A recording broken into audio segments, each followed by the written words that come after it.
Olá, Megalanos, tudo bom? Meu nome é Pablo, eu sou professor de matemática, como vocês bem sabem, certo? E hoje eu vou trazer uma aula para vocês de equação do primeiro grau, para que ela serve, como é que a gente utiliza, certo? É, como a gente identificá-la, porque quando a gente muda um termo de um lado para o outro dos membros, né? Saiu do primeiro para o segundo, do segundo para o primeiro, porque a gente muda o sinal, esses tipos de coisas que muitas vezes a gente faz sem saber o porquê, né? Mas a ideia é essa. A ideia é a gente tentar entender um pouquinho da equação de segundo grau, certo? Para poder fazer tudo certinho. Antes de tudo, a gente geralmente começa com uma questão, assim que eu estou fazendo nos últimos vídeos. Aqui tem, ó, 2/5 do meu salário são reservados para o aluguel e metade é gasta com alimentação, restando ainda R$ 200 para gastos diversos.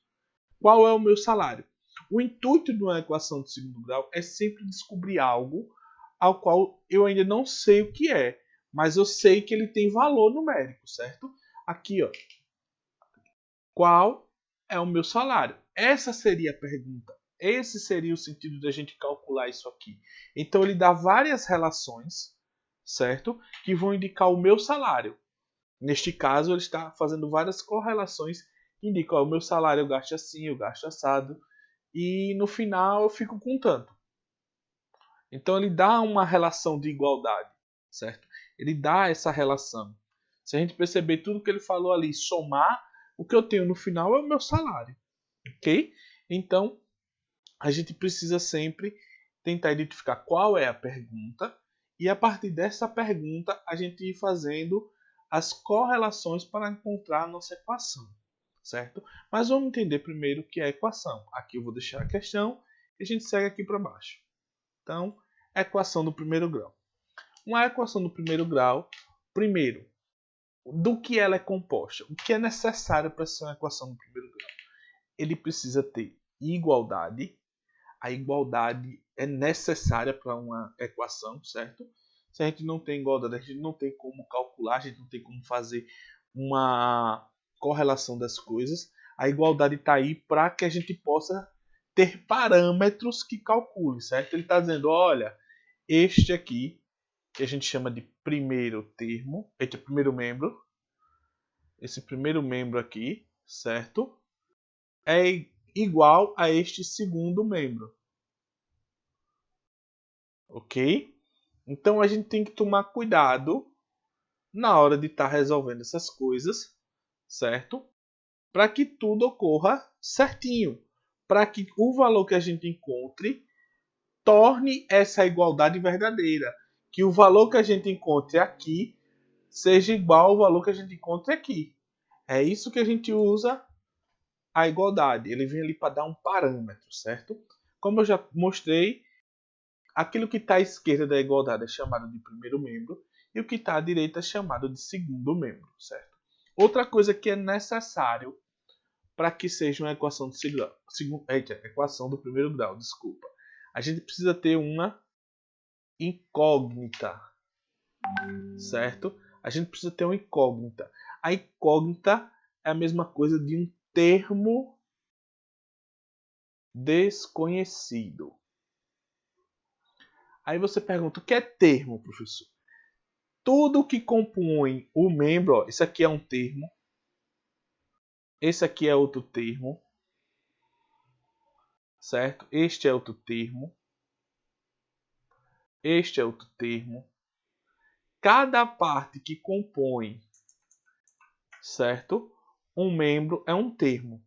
E quais são os termos desconhecidos? Os termos desconhecidos é este e este, que quando a gente manipular só vai ficar no valor de y. Se a gente encontrar o valor de y, a gente determina qual é o termo desconhecido, ok? Então, a gente precisa dessa incógnita. Nesse caso aqui, a nossa incógnita, como eu já falei, é o y. A gente precisa saber o valor de y, que torna esta equação verdade, que torna os dois valores, certo? O valor que eu encontro no primeiro membro igual ao valor que eu vou encontrar no segundo membro.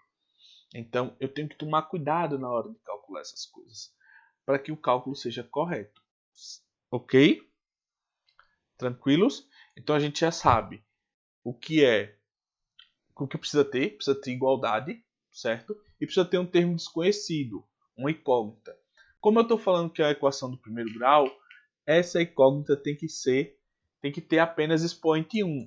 Ela não pode vir assim, ó, y ao quadrado, isso aí seria uma equação do segundo grau, y ao cubo seria uma equação do terceiro grau. Então o y não pode ter expoente, porque quando ele não tem, a gente sabe que o expoente é 1, certo? Então, para que seja uma equação do primeiro grau, esse termo desconhecido, que é o y no nosso caso, tem que ter grau 1. Grau 1. A gente já viu monômio, certo? A gente sabe identificar os graus dos monômios e essas coisas. Então, seria grau 1, certo?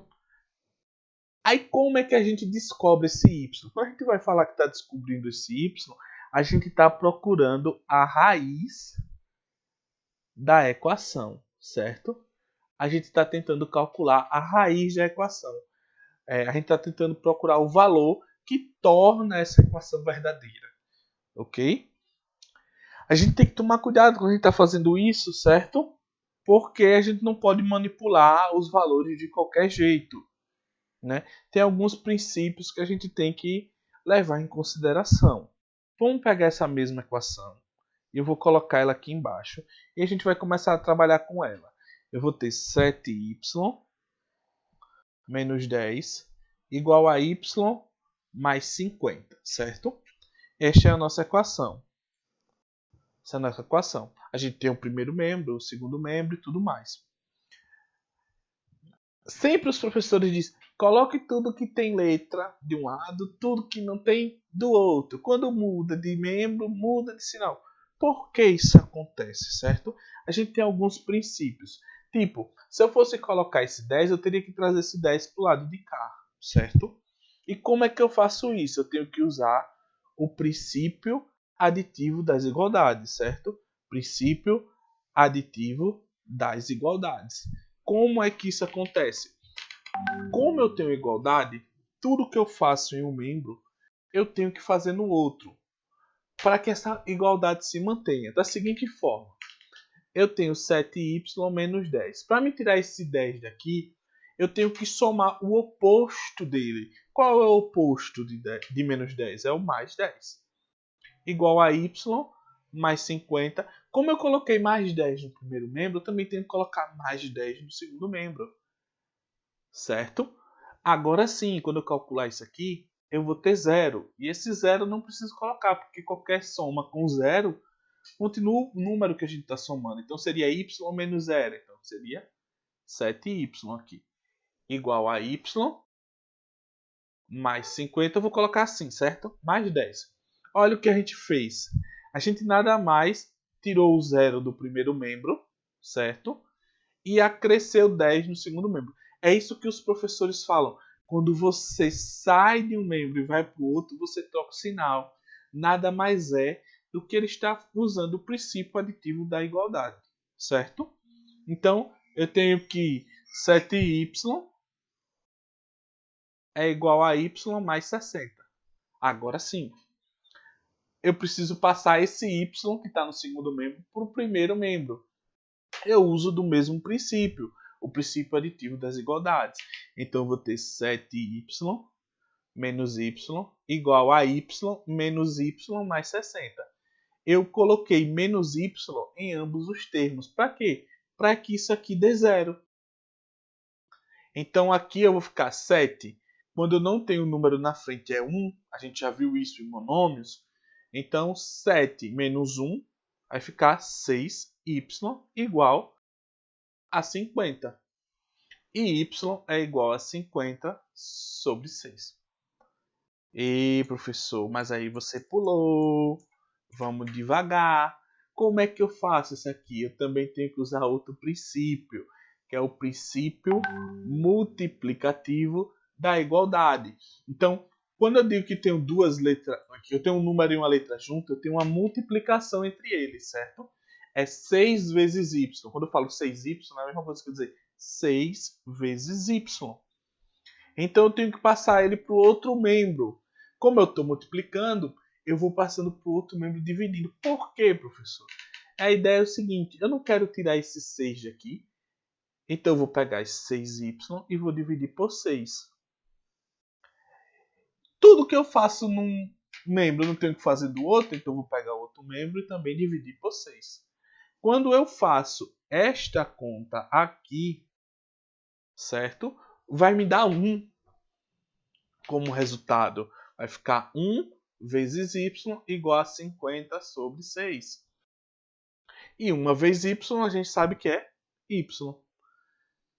50 sobre 6. Essa questão aqui não dá para me dividir, porque não vai dar uma divisão exata, mas dá para me simplificar. Simplificar é fazer a mesma conta no numerador e no denominador. Neste caso, eu vou dividir em cima por 2 e vou dividir embaixo por 2. Eu vou encontrar 25 sobre 3. Então, o meu y nada mais é do que 25 sobre 3. Achei o meu resultado. Ok? Então, é isso que a gente faz com a equação. A gente tem que levar em consideração o princípio aditivo das igualdades e o princípio multiplicativo das igualdades. Agora que a gente já sabe calcular uma equação, que a gente sabe como é que funciona, o que é termo, o que é membro, o que é necessário, que precisa ter igualdade e precisa ter um termo desconhecido, vamos voltar lá para o nosso probleminha, certo? E neste caso, vamos ver de novo. 2/5 do meu salário. Qual é o meu salário? Ainda não sei. São reservados para o aluguel. E a metade é gasta com alimentação. Quando ele fala e a metade, é a metade do salário, certo? Ele não colocou e a metade do que resta. Se fosse a metade do que resta, eu teria que tirar, certo? 2/5 do salário e nesse retirar eu aplico metade. Mas ele não falou isso. Então, eu estou falando da metade do meu salário. Restando ainda R$200. Quer dizer que além dessas contas todas, ainda me sobram R$200 para os gastos diversos. Qual é o meu salário?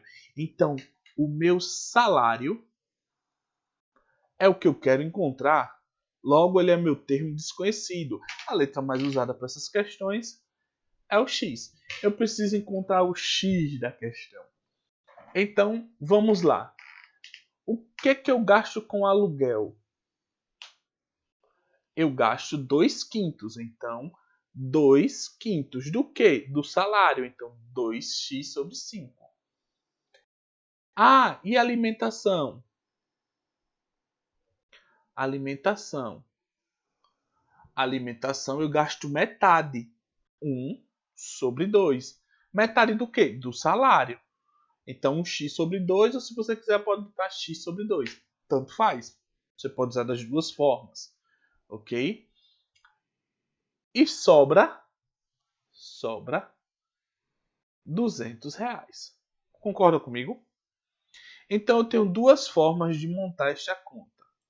Eu tenho a seguinte: eu tenho que o meu salário nada mais é do que o aluguel, o que eu gasto com aluguel, que é 2/5, mais o que eu gasto com alimentação, que é metade, mais o que eu gasto, mais o que sobra. Isso tudo somando vai dar o meu salário.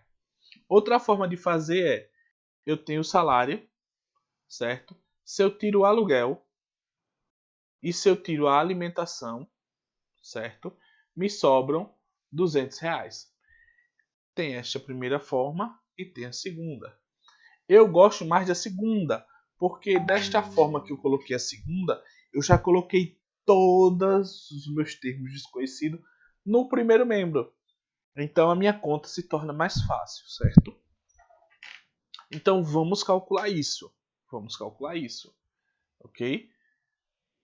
Vou colocar aqui do lado essa mesma conta para a gente calcular. Vou colocar aqui do lado para ficar mais fácil da gente fazer, certo?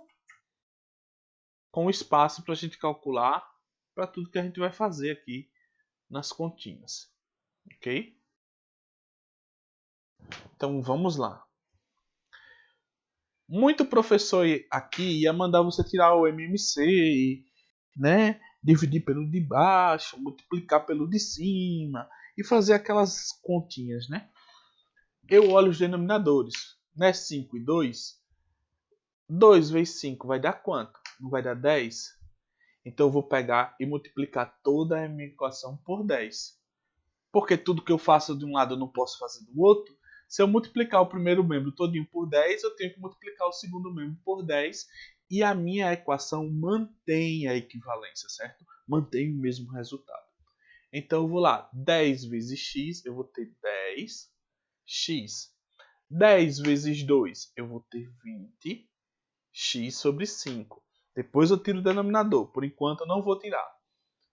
Menos 10 vezes x vai ficar 10x sobre 2.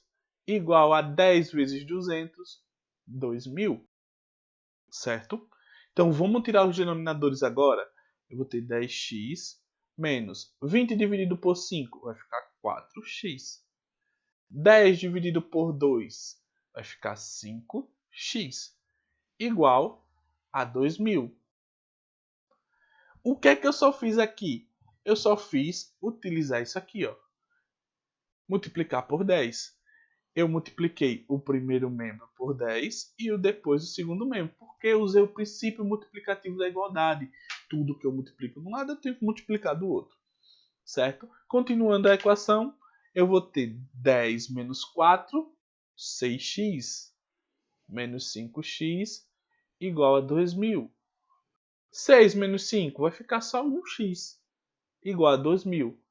Então, o meu salário é quanto? 2.000. O meu salário é 2.000. E o quanto é que eu gasto com aluguel? Seria 2 vezes 2.000 dividido por 5. Ok?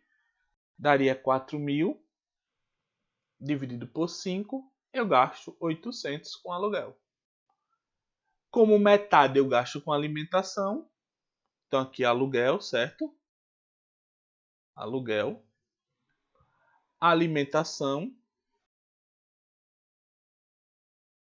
Eu vou gastar metade. Metade de 2.000. 1.000. Isso aqui é uma parte, certo? Você não precisa fazer essa parte final aqui não, do aluguel e da alimentação. Até porque a pergunta da questão é qual o meu salário, certo? E o meu salário, que é o valor de x, é igual a 2.000. Salário encontrado. Ok? Não é difícil, é tranquilo.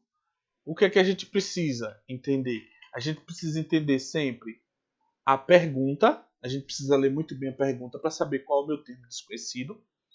E a partir daí, a gente trabalhar a nossa equação. Beleza? Então, até a próxima. Fiquem todos com Deus. Tchau, tchau.